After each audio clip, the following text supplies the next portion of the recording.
को चिंता का विषय शुरू हो जाता है। इतना भी नहीं होता, क्योंकि ये जो केसेस है ना, बैंक आपको सिर्फ डराने के लिए करता है। मोस्टली केसेस में मैंने यही देखा है कि एक तरफ से ये केस चल रहा होता है, ठीक है। वैसे तो 90% केसेस में केस ऐसा कोई चलता नहीं है, ना पासा का, ना सेक्शन 25 का, ना कोई 138 का चेक बाउंसिंग का, ठीक है। जो बैंक भी चाहता है कि मोस्टली ये जो केस है लोन वाला, ये विदाउट किसी है ना लीगल प्रोसेस में जाए, बाहर ही सेटलमेंट हो जाए तो बेटर है। बैंक की भी यही कोशिश रहती है।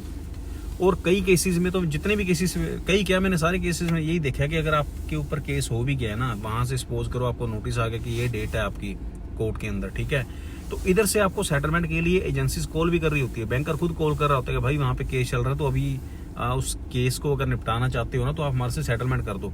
और कई बात तो क्या होता है कि एजेंट को पता ही नहीं होता कि आपके खिलाफ केस चल रहा है, या बैंक ने कोई ऐसा प्रोसेस कर रखा होता है, वो इधर से कॉलिंग करता जाता है। मैं आपको एक एग्जांपल दूंगा। हमारे पास एक केस आया था 3 महीने पहले, उसको बंदे को नोटिस आया था कोर्ट की तरफ से। वो था बंदा पंजाब का, और उसकी तारीख पड़ी थी वहां कलकत्ता में किसी कोर्ट में, कोई NBFC था वहां का ही था, कलकत्ता की कंपनी थी वो, उससे लोन ले रखा था। तो जी उसने नोटिस करा, ठीक है, इग्नोर कर दिया। और उसके बाद क्या हुआ जी, पहली डेट, जिस डेट को उसने जाना था उस डेट को वो गया ही नहीं, मिस हो गई डेट। उसके बाद क्या हुआ जी, सेकंड नोटिस आया, पुलिस लेकर, समन लेकर आई पुलिस, जैसा साहब ने ऑर्डर करा होगा कि इसको समन करो, आना जरूरी है, आए। तो पुलिस आई, एक तो 1000 रुपये का उसको फाइन करा, ठीक है, उसकी रसीद देकर गए, और साथ में समन पकड़ाया उसको, भाई तेरी अगली तारीख 3 महीने बाद की डली हुई है, तो जाना तेरे को जरूरी है।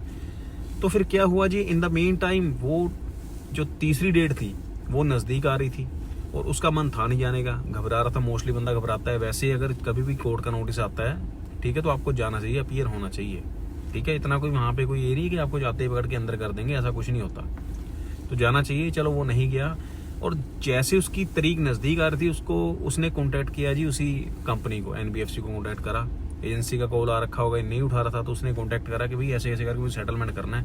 तो नेगोशिएशन कर करके ना 20-25% में उसका जो सेटल हो गया, वो आई थिंक उसका 2.5 लाख रुपए का लोन था, तो 20-25% के अकॉर्डिंग जो है उसका सेटलमेंट हो गया था।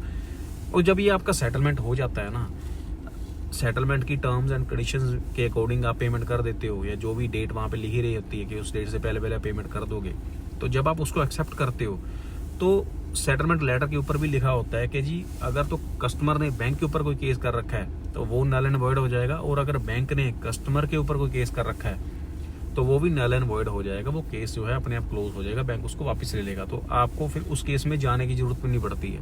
बैंक अपने आप अपने वकील साहब को बोल देगा कि ऐसे ऐसे करके हमारा सेटलमेंट हो गया, तो आप उस केस को विड्रॉ कर दो, तो विड्रॉ हो भी जाता है।